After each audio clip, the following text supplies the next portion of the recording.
¿Cómo ves? Así son mis clases.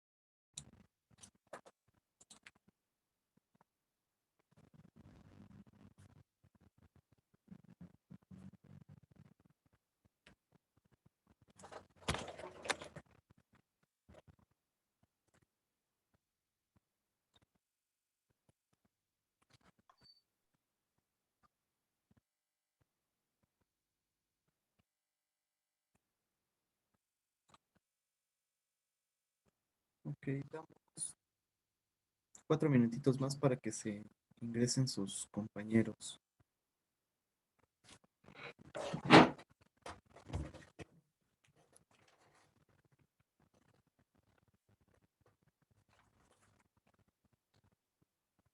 Bueno, como ya vieron, si los veo en las cámaras bailando, cantando, distrayéndose, les voy a preguntar. Por eso requiero que las cámaras siempre estén prendidas. El detalle está que si yo enciendo mi cámara, como que se empieza a trabar, pero sí le estoy contestando en la clase conforme voy No hay ningún escuchando. problema, Gerardo. Entiendo algunas cosas de, por ejemplo, esa parte, pero la mayor parte sí quiero que tengan las cámaras prendidas. Porque Vale, vale, yo pregunto. Soy muy preguntón, así que pongan atención. vale.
Muy bien, les voy a empezar a compartir la pantalla en lo que van acabando de ingresar todos sus compañeros.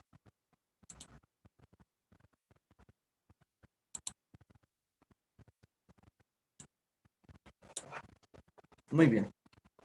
En lo que van ingresando todos sus compañeros, voy a ir iniciando la clase, ¿sale?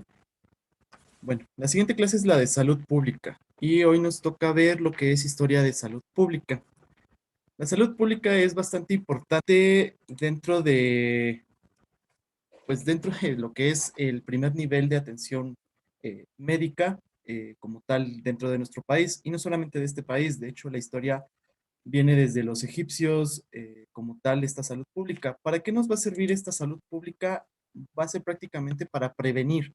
Les mencionaba, creo, la semana pasada, no me acuerdo si a ustedes, que la prevención y la promoción de salud es bastante importante en los pacientes. ¿Para qué? Para que no nos causen enfermedades a largo plazo. Si nosotros hacemos esa promoción y esa prevención de salud en las primeras etapas de la vida o en las etapas que corresponde a cada uno de los pacientes, no vamos a tener enfermedades importantes como diabetes, obesidad, sobrepeso, hipertensión, entre otras enfermedades que van a estar afectando dentro de la salud pública a nuestro país.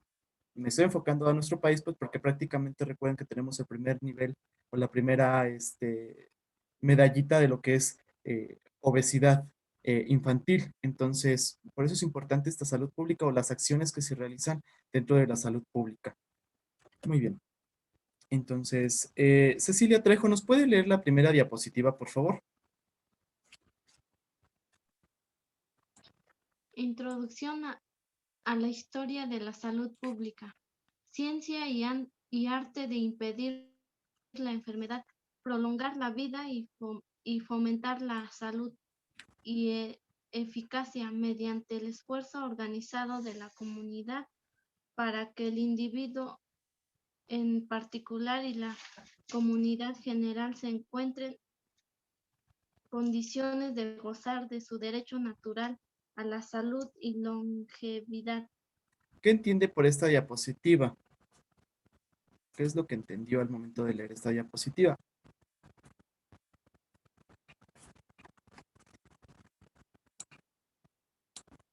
Cecilia, ¿qué entendió?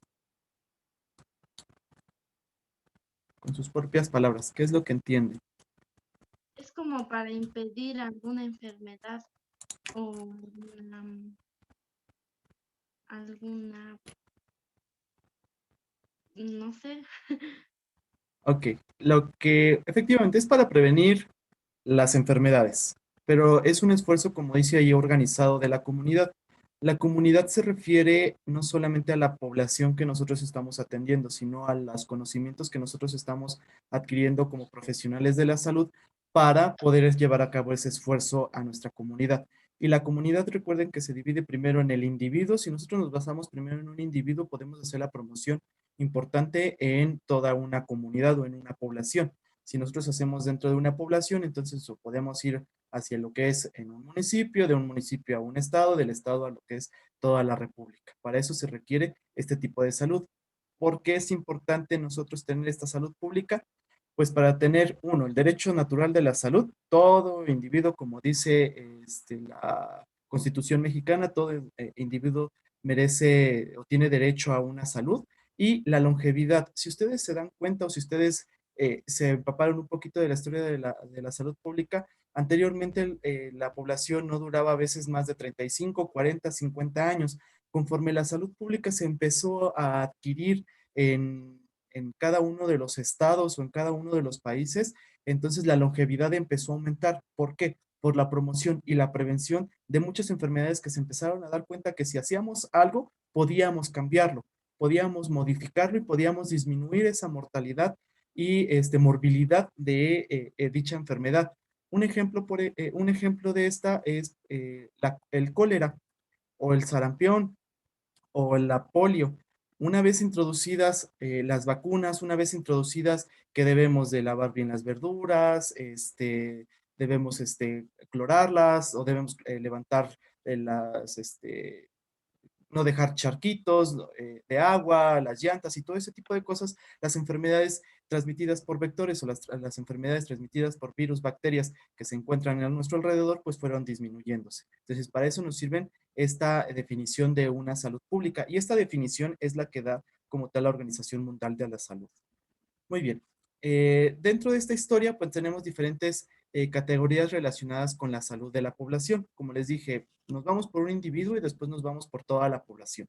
Necesitamos, para las necesidades y los nuevos conocimientos relacionados con el proceso de salud-enfermedad. ¿Alguien me puede definir qué es salud? ¿Quién puede decirme qué es salud?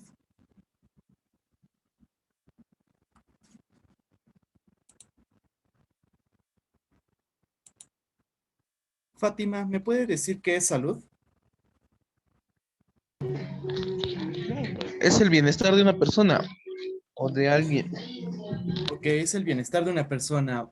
Sí podríamos definirla así. En sí es que el paciente, ay, espérame tantito. Que el paciente esté con un control homeostático importante. ¿Alguien sabe qué es homeostasis? Porque si nada más digo que es un control homeostático en el organismo, pues no sabemos qué es homeostasis. ¿Alguien sabe qué es homeostasis? No. Ok, ¿es el control o es el equilibrio entre el medio interno y el medio externo? El medio interno se refiere a nosotros por dentro y el medio externo a lo que se refiere alrededor. Entonces, ese es el proceso de salud. ¿Y alguien sabe qué es enfermedad?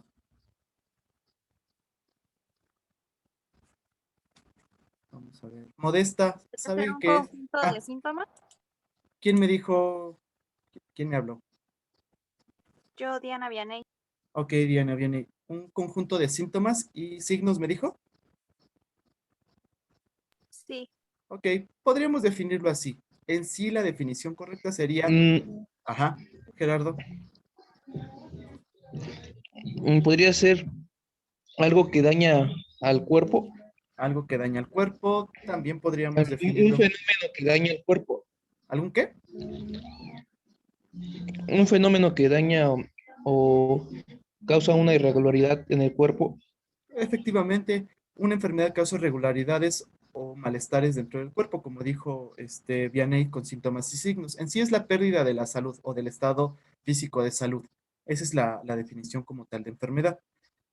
Un proceso salud-enfermedad importante dentro de la enfermería o dentro de la medicina nos refiere como tal a que un paciente está de un lado sano y en algún momento puede referirse enfermo.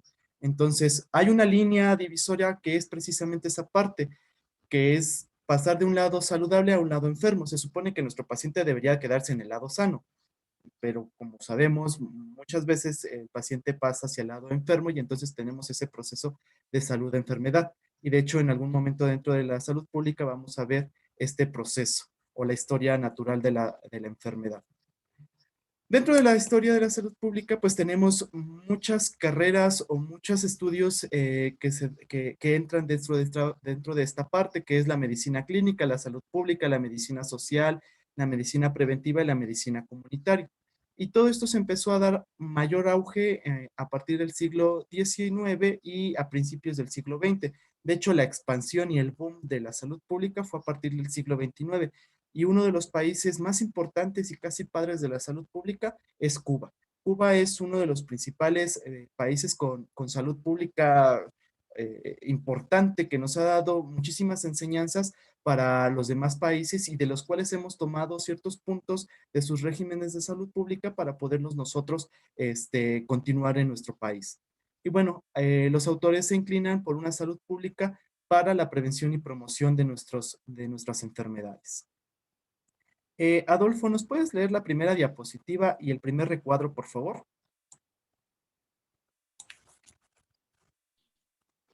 Historia de la salud pública.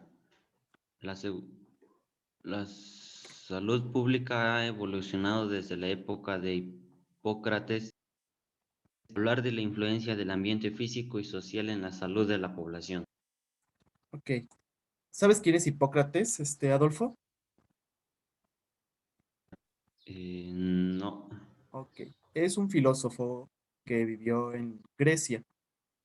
Para los médicos, pues es el padre de la medicina. Y este padre de la medicina nos habla sobre tres, o más bien dos factores importantes que pueden afectar la salud. Él no hablaba como tal de una salud pública, o sea, lo referimos como salud pública porque hablaba prácticamente de la comunidad, pero como tal que se empezara a definir una salud pública, todavía no. Él mantiene una influencia entre el medio físico, es decir, el medio como tal que es el humano y lo social.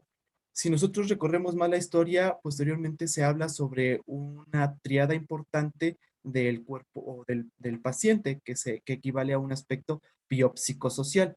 Biológico, es decir, el cuerpo humano; psicológico, que es la mentalidad que tiene el mismo paciente; y socialmente, que es lo que lo rodea como tal. Hipócrates empezó a dar esa visión solamente que biológicamente con el ambiente físico, el paciente, y socialmente. Él no se iba más allá hacia lo que es psicológicamente. Entonces tenemos las dos primeras pautas, que es ambiente físico, lo biológico, y el ambiente social que rodea a nuestro paciente. Y entonces empezó a ver que algunas enfermedades podían, o algunas cosas podían afectar al paciente y tener el hecho de una enfermedad y que perdiera precisamente el estadio de la salud o el estadio de la homeostasis. Seguimos leyendo, Adolfo, por favor, el siguiente recuadro. H. Sigresti, la salud pública tiene raíces en la región. La limpieza era concebida con sentido espiritual, tal como se expresa con el libro Levítico. Ok. Posteriormente, cuando empieza la religión cristiana, mencionan que la salud y la enfermedad más que nada vienen sobre este estado espiritual. Si vemos las definiciones anteriores de la pérdida del estado de la salud, pues se referían más al sentido espiritual. Una pérdida del espíritu o una pérdida de esa religión nos podría dar como tal enfermedades. Muchas enfermedades como por ejemplo la psicosis o enfermedades psiquiátricas lo referían a que les entraba el demonio, entonces era la pérdida de la religión y teníamos la enfermedad, siendo que algunas enfermedades que se podían ser prevenibles o curables o tratables, pues no eran prácticamente propias de la religión. Eso ya yéndonos más hacia esa parte de la religión. Siguiente recuadro, por favor, Adolfo, y terminamos con esa. Y los Primeros. momentos de salud pública fueron en Roma antigua, denominación de higiene pública que se dedicaba a los aspectos preventivos relacionados con el ambiente físico, en especial agua y acueductos. Higiene pública se detuvo durante el feudalismo. Ok. Si nosotros leemos la historia de Roma o si vimos en algún momento la historia de Roma, pues vemos que ellos fueron uno de los primeros que hicieron los acueductos. Los acueductos pues era para el agua, ¿sale? Entonces ellos veían que ciertas enfermedades venían del agua, entonces empezaron a crear acueductos. Y la higiene pública pues se detuvo en el feudalismo. Recordemos que antes bueno, después o durante el feudalismo pues todo se paraliza prácticamente en la ciencia y entonces pues la salud pública se detiene. Digo, no como una salud pública definitiva, pero los primeros rasgos de esta se empiezan a detener. Muy bien. Vamos a ver quién más nos puede leer. Ya. Avi Cortés, ¿nos puede leer la siguiente diapositiva, el primer recuadro?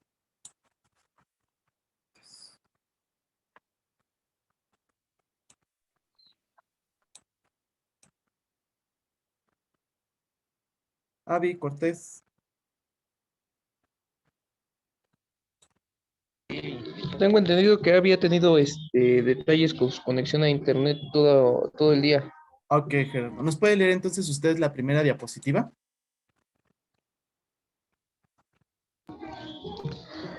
Dice, resurgir con la Revolución Industrial 18 con Raus Ramazzini y Johann Peter Frank, padre de la salud pública. El Estado, para conservar las fuerzas productivas, toma mayor partido en el control del agua y la limpieza, agregando también algunos aspectos sobre el modo, está estrellado mi celular, no alcanzo a ver, sobre el modo de vida, como el control de alimentos y de las enfermedades profesionales. Ok, entonces Raus Ramazzini fue el padre de la salud pública. Y bueno, aquí nos menciona que el Estado empieza a conservar las fuerzas productivas y toma mayor partido pues por el control del agua. Aquí empezamos a ver que la tifo y el cólera se empiezan a dar algunos aspectos de que si consumían agua pues no hervida, empezábamos a tener este tipo de enfermedades, la tifoidea y pues el cólera. Entonces aquí empiezan a hacer la limpieza precisamente de los canales de agua, empieza a haber un poco mayores mejoras en lo que son la producción de esta misma y bueno, pues empezamos a tener esta primera pauta de lo que es la salud pública. Y ahora sí, con las primeras definiciones de la salud pública como tal. Antes de la revolución industrial, la salud pública apenas había unos rasgos, sin una definición como tal, ¿sale? Y esto pues a partir del siglo XVIII. Y en el siglo XIX pues empezamos a ver la aparición de equipos médicos y el descubrimiento de la bacteriología, la aparición de la medicina y ampliándose las medidas sanitarias sociales e iniciándose lo que es el desarrollo de los servicios de salud. Ya había médicos anteriormente los médicos se llamaban barberos. Posteriormente esos barberos empezaron a tener mayor conocimiento en la cirugía y empezamos a ver los médicos cirujanos. Posteriormente evoluciona como médicos cirujanos a médicos ya como tal y empezamos a tener precisamente los primeros equipos y los descubrimientos bacteriológicos importantes, ¿sale? Que van a ser importantes para la salud pública. Recuerden que dentro de la promoción y la prevención, como les dije, las primeras enfermedades que se dieron cuenta, por ejemplo, la peste bubónica, lo que es la tifoidea, lo que es el cólera, son tres enfermedades importantes en el área de Europa donde se dieron el auge para poder decir, esto nos está afectando, esto es lo que nos está contagiando, entonces tenemos que hacer algo. Lo que hace el Estado es hacer o crear algunas reformas que nos pueden dar como tal, resultado como tal para poder tantito, para poder crear esas mismas reformas y poder disminuir las enfermedades dentro del cuerpo humano. Ok, gracias, Avi, por el comentario. Entonces, de todos modos, estate atenta. Muy bien. Ana Cecilia, ¿nos puede leer la siguiente diapositiva? El primer recuadro, por favor.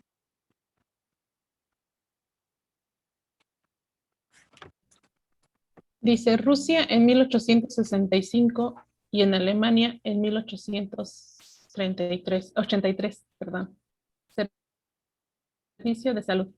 Exactamente. En Rusia y en Alemania en esos años empiezan los servicios de salud. Los servicios de salud a partir de un régimen de salud pública. ¿Sale? La siguiente, por favor, ay, Ana Cecilia, por favor, el siguiente recuadro.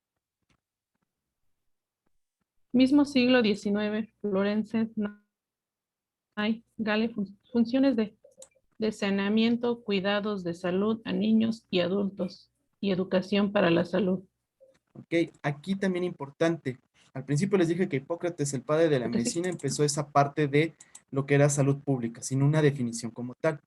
Pero dentro de la enfermería, en el siglo XIX, Florence Nightingale hizo precisamente ese funcionamiento o funciones de saneamiento. ¿Alguien sabe qué es saneamiento básico o funciones de saneamiento?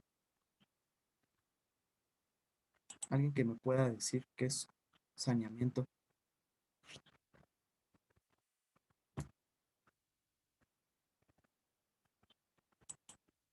Nadie. Pues son todas las medidas de prevención y de promoción de salud que se deben de hacer. Por ejemplo, el descarchar, o la descarchalización en las comunidades, el levantar la basura, todas esas son las funciones de saneamiento básico.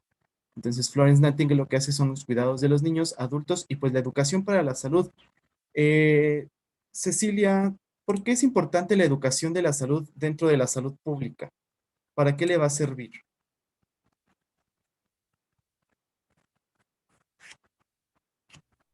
Para prevenir la salud. Ok, Que no sé quién Cecilia yo, ¿verdad? Aunque sí, Ana Cecilia. ¿Qué es la educación para la salud?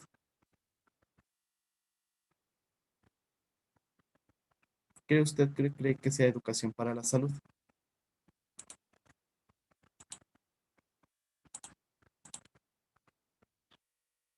Ana Cecilia. Para... Sí, ¿quién me contesta? Diana, ¿es un proceso de participación del individuo? Es un proceso de participación del individuo. La salud pública, a partir de lo que dice Florence Nightingale, no solamente se va a limitar al personal de salud, no solamente a la enfermería o no solamente al médico, sino al individuo. ¿Por qué yo le voy a enseñar al individuo? Para que ese individuo pase esa educación al siguiente. Es decir, si yo le enseño a la mamá y al papá, ellos le van a enseñar a los hijos, ¿sale? O los hijos, si yo voy a una escuela y capacito a los niños para los piojos, los niños van a ir a capacitar también a sus papás y van a decirles qué es lo que tienen que hacer.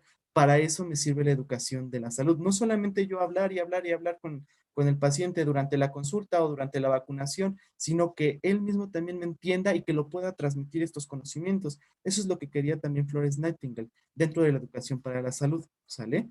Muy bien. Y dentro de Cuba en el siglo XIX, aquí, bueno, hay un momento de esplendor para la salud pública. Dijimos que ya sabemos quién es el padre de la salud pública, pero el país que inició toda esta revolución como tal de la salud pública por una de las enfermedades importantes que se llegaron a ver en esa región, pues volvemos a ver la tifo. La tifo fue una de las enfermedades que causaron muchísimas consecuencias y muertes dentro de muchos países, y uno de ellos es la llegada de este país en Cuba y empezó a haber demasiada tifo. Entonces empezó a ver Tomás Romay y Carlos Finlay, que son padres de la salud pública en Cuba, ver qué es lo que se podía hacer dentro del país para poder disminuir ese tipo de enfermedades.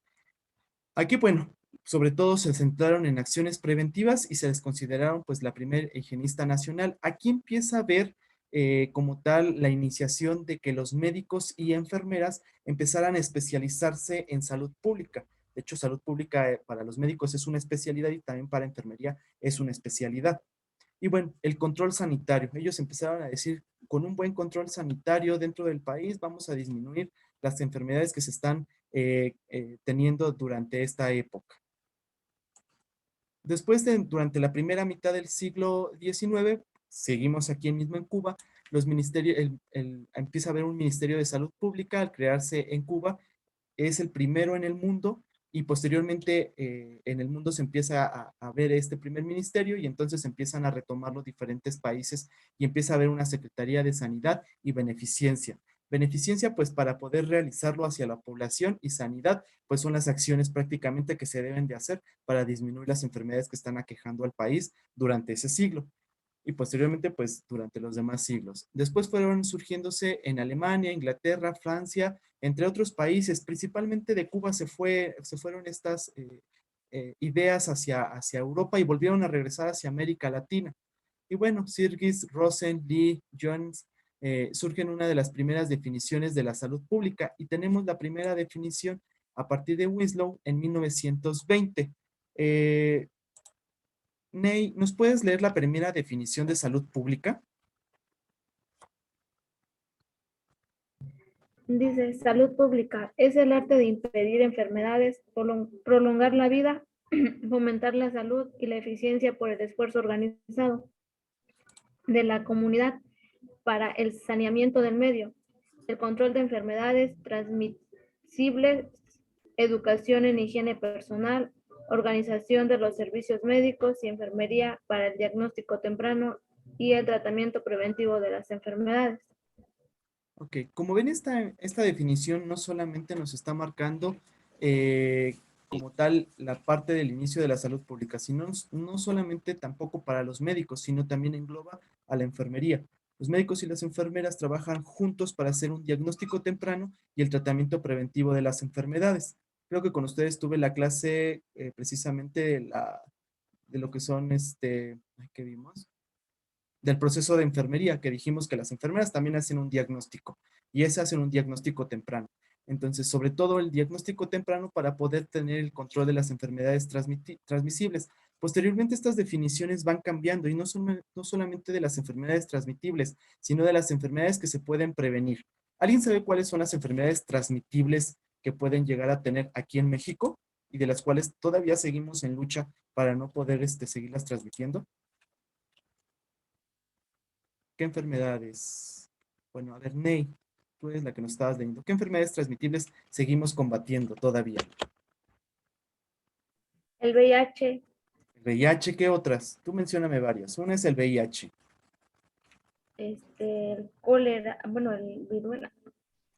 Cólera. La Viruela. viruela ya no. De hecho, ya está casi ¿Ya más no? bien erradicada. No, de esas ya no. La viruela está erradicada. Así es. ¿Qué otras enfermedades? Gerardo, Bueno, pues ¿qué? ahorita es como el COVID, ¿no? Ok, el COVID también son enfermedades transmitibles, efectivamente, la influenza. Otras enfermedades transmitibles, por ejemplo, las que son de vector, como son el Chagas, lo que es se me fue esta enfermedad, el Zika, el dengue, el El dengue. chikungunya, todas esas enfermedades que son también transmitibles. Estamos haciendo promoción, no sé si en sus centros de salud o ustedes ven que hacen todas las faenas y todo ese tipo de cosas para también disminuir la rabia con las vacunas para la rabia contra los perros o el control canino. Entonces, todas esas enfermedades transmitibles como tal también se tienen que ir disminuyendo. ¿Cómo hacemos la disminución o cómo hacemos la promoción? Uno, con toda la sanidad que estamos haciendo y dos, con la vacunación o las inmunizaciones que estamos poniendo. Por eso bajamos nosotros los índices de transmitibilidad o en ocasiones podemos erradicar las enfermedades como por ejemplo la viruela u otra que aquí en México, si no me lo recuerdo el año pasado o este año, la polio se vuelve a una enfermedad que ya se encuentra completamente erradicada. ¿Por qué?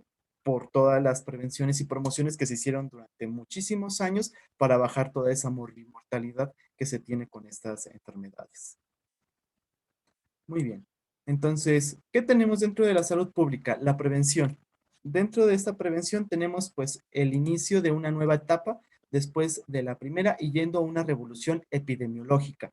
La salud pública y la epidemiología van muy de la mano y creo que ustedes llevan epidemiología en este primer semestre. ¿Alguien sabe o quién me puede decir cuál es la definición de epidemiología? ¿Quién me dice la definición de epidemiología?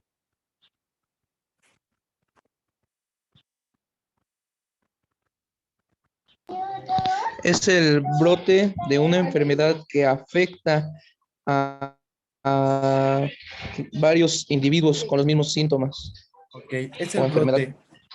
Muy bien, es algo así, Gerardo. Tienes la idea, efectivamente. Más que nada, pues estudia las incidencias de las enfermedades que se presentan dentro de una población. Ejemplo, ahorita el COVID, están estudiando los epidemiólogos la incidencia que tiene esta. Y no solamente la incidencia, los brotes, cuánto es la mortalidad, cuánto es la morbilidad que tienen esta enfermedad y que puede afectar a nuestra población. ¿Alguien sabe qué es morbilidad y mortalidad?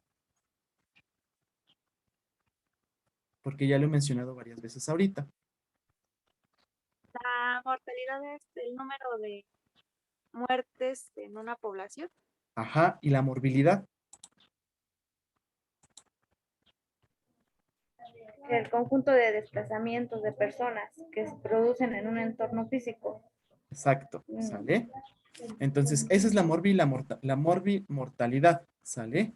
Necesito que ustedes estén poniendo dentro de su cuaderno este tipo de definiciones. Ya llevamos varias, la salud pública, epidemiología, lo que es mortalidad, lo que es morbilidad, ¿sale? Entonces, requiero que esas definiciones las estemos ya teniendo dentro de nuestra cabecita, porque son términos que vamos a estar nosotros yendo o corrigiendo durante todas las clases de salud pública, ¿sale? Entonces, para que se vayan aprendiendo ese tipo de definiciones, igual que promoción y prevención. Muy bien, entonces, salubristas, porque hay una especialidad para enfermería que se llama salud pública y también una especialidad que se llama epidemiología. Ambas van de la mano porque ambas estudian, uno estudia la prevención y otro nos estudia lo que es la incidencia. Si nosotros no conocemos la incidencia, no sabemos qué promoción y qué prevención vamos a hacer hacia la población para disminuir la morbimortalidad de la enfermedad que nos está causando en este momento, ¿sale? Y bueno, la salud pública pues continúa ampliando precisamente, ampliando su campo y sus funciones. No se queda estancada o estática, va aumentando esos campos de investigación y bueno, va a integrar la atención preventiva de las personas y la del ambiente natural al entorno social y también los aspectos de atención curativa, ¿sale? Sobre todo la salud pública no es curativa. Lo que quiere la salud pública es prevención y promoción. Prevención sobre todo dentro de la salud pública. Si fuera curativa, entonces que se desencadenen todas las enfermedades y entonces ahora sí las curamos. En este caso, la salud pública lo que quiere es prevenir para que no tengamos que curar. ¿Por qué? Porque para la salud pública o para el gobierno lo que quieren es bajar el coste de curaciones y prefieren invertir en la prevención, como es el aumento de vacunas, para no estar curando las enfermedades que se pueden prevenir por vacunación, ¿sale? O las enfermedades que se pueden prevenir o enfermedades transmitibles como por ejemplo el Zika, dengue, chikungunya. Si nosotros no hacemos las funciones de saneamiento, entonces no vamos a poder, vamos a tener que dar dinero, vamos a tener que comprar medicamentos para disminuir las enfermedades porque las tenemos que curar. Para eso nos requiere como tal la salud pública, ¿sale? Si no estaríamos hablando de medicina o de algunas otras especialidades que se requieren para la curación. Muy bien. Siguiente diapositiva.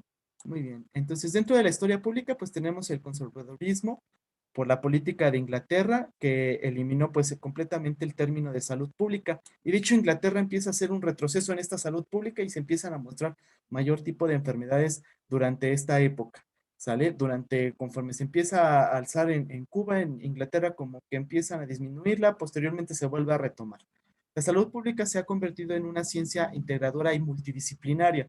Multidisciplinaria porque, como les digo, no solamente engloba la salud pública, sino la medicina de rehabilitación, la medicina curativa, la medicina comunitaria, la epidemiología, la enfermería, entre otras disciplinas importantes dentro de esta para poder hacer las promociones y prevenciones. Y bueno, hay muchas diferencias entre la salud pública, por ejemplo, de Canadá y algunos países de Latinoamérica. En algunos países tercermundistas, en algunos países que no están en primer mundo, pues la salud pública tiene mayor auge que en países de primer mundo. Y lo podemos ver, por ejemplo, en Estados Unidos.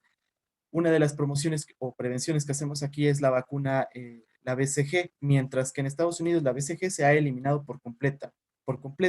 Entonces, cuando vienen pues familiares de allá, que nacieron allá y vienen ya a vivirse acá, y vemos los esquemas de vacunación, pues prácticamente en Estados Unidos los esquemas de vacunación son muy pobres a comparación, por ejemplo, con los de América Latina.